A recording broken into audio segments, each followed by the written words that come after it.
Bon, en tout cas, ce match-là, il est bien parti.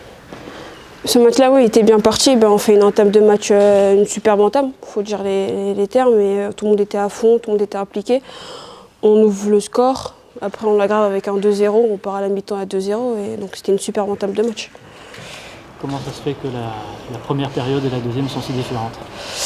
Peut-être qu'on a fait preuve de suffisance. On est ressorti. Pour nous, on avait toujours autant cette mentale de vouloir arracher, de rester au score et pourquoi pas aggraver le score. Mais je pense que la différence, elle s'est faite physiquement. On l'a ressenti, c'était meilleur physiquement, on commençait un peu à pêcher. Donc voilà. Ça, c'est une grosse différence par rapport au championnat, de courir après le ballon davantage. Ouais, c'est ça. Et là, on l'a ressenti. On voit la différence entre la D1 et la D2. Physiquement, ils étaient plus près que nous.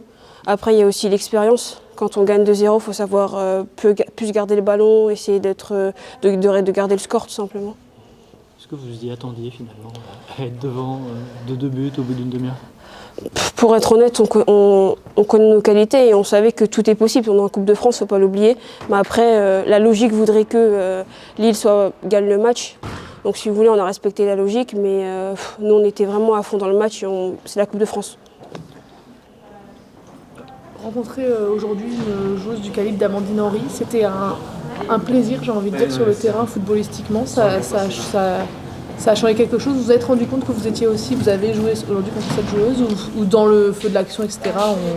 On oublie contre qui on joue aussi Comme vous dites, dans le feu de l'action, en général, on oublie, pour être honnête. Mais après, après le match, même avant le match, toute personne qui suit le football féminin connaît Amandine Henry. Donc c'est toujours bien de jouer contre des grandes joueuses comme ça. Il y a de l'expérience, donc tu apprends un peu les vices qu'elle peut faire sur le terrain, etc. Mais voilà, sur le terrain, après, on oublie un peu des fois. Dans le jeu, on est concentré à fond.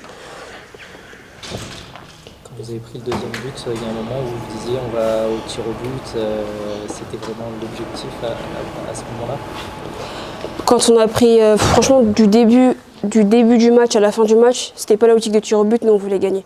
Donc là après, oui, le temps a fait que si on maintenait le 2-2, on allait au tir au but, donc c'était bénéfique pour nous. Mais nous, on voulait vraiment gagner en fait.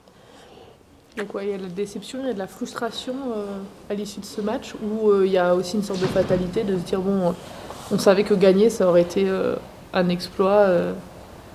Oui, c'est un exploit, parce que dans tous les cas, c'est une D1, c'est une D2, donc si on suit la logique, dans tous les cas, ça aurait été un exploit qu'on gagne. Mais on s'attendait quand même, vu la première mi-temps qu'on a fait, à mieux. Donc on est forcément déçu, et toute personne qui est compétiteur et qui sort d'une Coupe de France est déçue. Donc oui, on est très très déçu. On aurait aimé continuer encore dans cette compétition.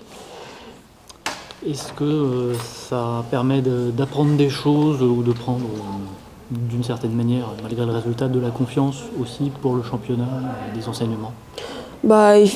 Évidemment, parce que la prestation qu'on a fait, on n'a pas rougi, on n'a pas été moche, on n'a pas été mauvaise, on a montré un peu qu'on avait du caractère, surtout la première mi-temps. Donc on a montré qu'on savait aussi jouer au ballon, qu'on pouvait aussi titiller les grosses équipes. Donc non, mais après chaque match, qu'on gagne ou qu'on perde, c'est une leçon. Donc là, on a appris et on va retourner à l'entraînement pour retravailler ça. C'est bon?